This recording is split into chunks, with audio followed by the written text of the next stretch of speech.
Hace 3 años, una tocaya mía venezolana me preguntó en Argentina qué podía hacer para no sentirse culpable por haber dejado a su país.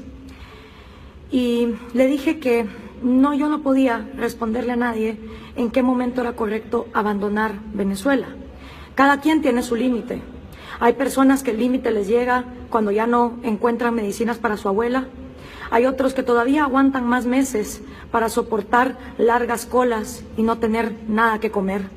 Hay otras personas que aguantan incluso hasta ver si la oposición va a dejar de ofrecer socialismo. Cada quien tiene su propio límite, cada quien decide en qué momento se va de su país y tiene pues la difícil decisión de abandonar el país para poder salvar su vida. Yo misma vengo de gente que tuvo la honestidad intelectual de darse cuenta que no iban a poder hacer nada por salvar su país. Mi abuelo, el padre de mi madre, tuvo que salir de Hungría huyendo por el comunismo soviético en los años 60. Si él no hubiera tenido la honestidad intelectual de darse cuenta que no iba a poder salvar su país, se hubiera quedado a ser una víctima más. Lo mismo los padres de mi papá, que son todos cubanos, y que se dieron cuenta que no iba a haber manera de sacar a los Castro, y en 1960 migraron para Guatemala. Llega un momento donde uno tiene que tomar la decisión entre salvar su país o salvar su propia vida.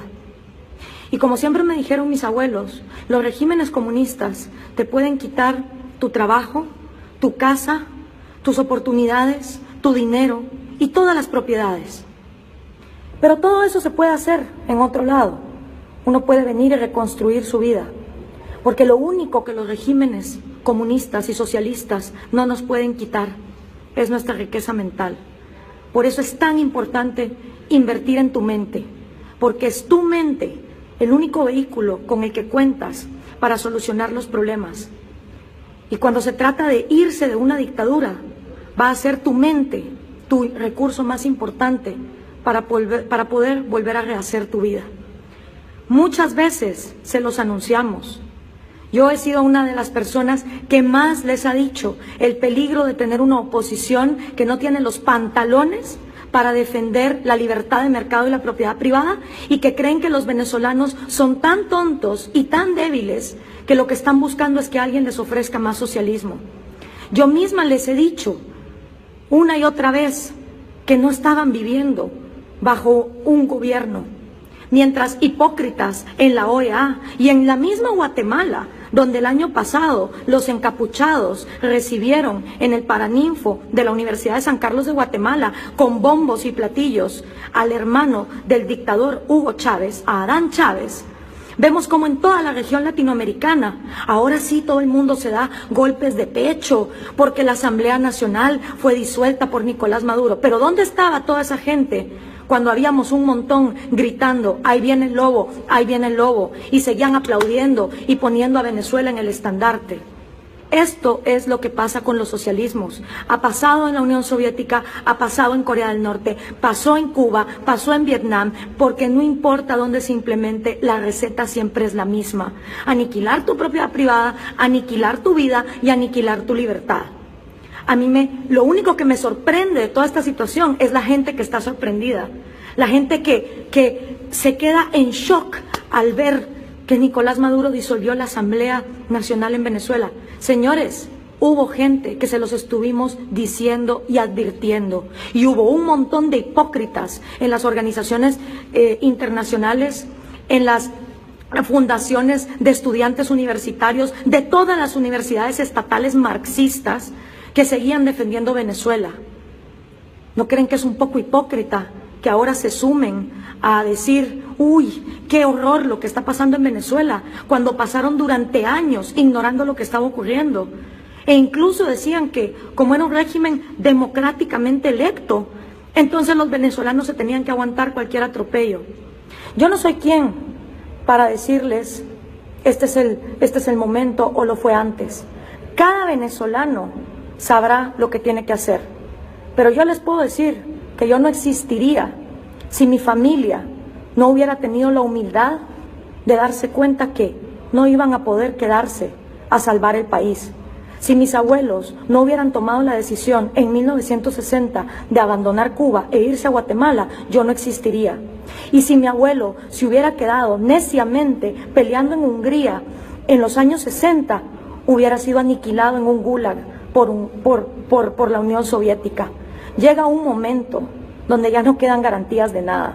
Y yo no veo en la élite venezolana, que es la principal responsable de este caos, la élite académica, la élite cultural, la élite intelectual y la élite económica, no veo que tengan los pantalones de denunciar al socialismo como lo que es, un régimen que abusa de las instituciones democráticas para luego aniquilar la república, la división de poderes y sobre todo violentar los derechos individuales, porque el individuo es la minoría más pequeña que hay.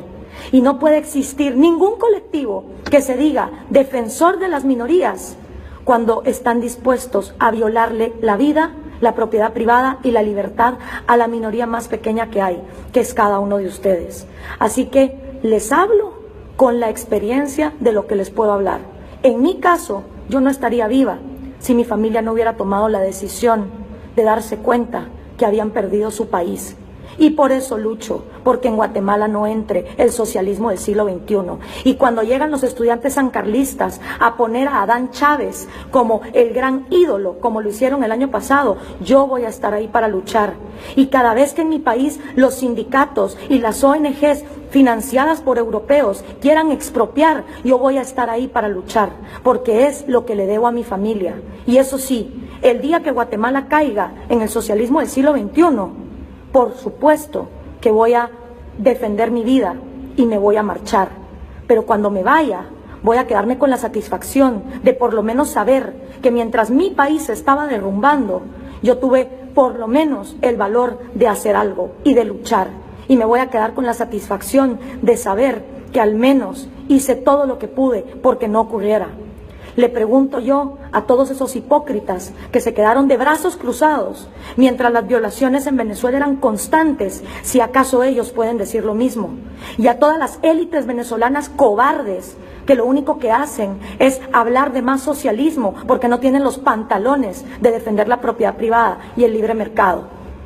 Así que, queridos venezolanos, cada quien tendrá su límite. Yo lo que les puedo decir es que llega un momento donde hay que elegir entre salvar la propia vida, que es lo único que a uno le queda, porque ya lo demás te lo quitaron, o quedarse neciamente a tratar de luchar en un régimen que no es más que una dictadura. Ha habido mucha gente que se los hemos venido diciendo desde hace bastante tiempo. Así que yo no sé qué les sorprende. Y a todos los hipócritas que estuvieron años aplaudiendo desde las universidades marxistas estatales, desde las oligarquías empresariales corruptas, porque acordemos que un empresario es el que tiene los pantalones para competir en un mundo globalizado. Un empresario, en cambio, es el mismo que financia estos regímenes. Y toda esa gente hipócrita que hasta ahorita está denunciando lo que se venía a venir desde hace años, ¿dónde estuvieron? Aplaudiendo como focas las violaciones que estaban pasando. Por eso es tan importante la batalla de las ideas, porque son las ideas las que moldean nuestra sociedad. Y cuando nuestra sociedad se queda sin personas que defiendan las ideas de la libertad, de la vida y de la propiedad privada, entonces todo lo demás sucumbe. Echarle la culpa a los pobres, no, eso es de mediocres. Los pobres no hacen más que los mismos ricos, porque los pobres, a cambio de una gallina, a cambio de una bolsa de comida, venden su voto. Mientras los corruptos empresarios, a cambio de un subsidio, de un proteccionismo y de un arancel, le venden también su voto a esos gobiernos. El principio es el mismo. Unos lo hacen por una gallina, una bolsa de comida, otros lo hacen por un proteccionismo o un subsidio. Y si intercambiáramos los lugares, seguirían haciendo exactamente lo mismo.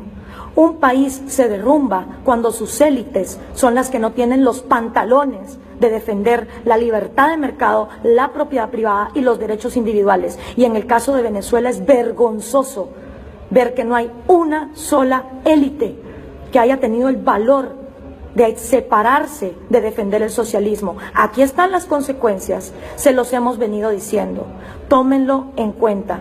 y a todos los venezolanos, les comparto nada más mi experiencia para que tomen ustedes una decisión. Y eso sí, si se van a otro país, hagan el favor de no ir a apoyar a los mismos corruptos y al mismo socialismo que hundió su país. Si se van a ir a otro país, venezolanos, váyanse a defender la propiedad privada, a trabajar duro, a ganarse un lugar en las sociedades. Y en cambio, todos esos latinoamericanos que quieren joder nuestros países, donde todavía el socialismo no está gobernando, hagan el favor, agarren un avión y váyanse a vivir a Venezuela. Porque tal vez si cada quien viviera en el régimen que tanto defiende, entonces estaríamos en congruencia. Lo que necesitamos son personas intelectualmente honestas y que sepan que si eventualmente Venezuela tiene una luz al final del túnel, va a ser porque su gente productiva no aguantó más y no siguió sobornando y corrompiendo a esta dictadura. Estoy con ustedes, les deseo lo mejor. Yo en su lugar realmente tendría la humildad de decir, he perdido mi país, pero puedo salvar mi vida.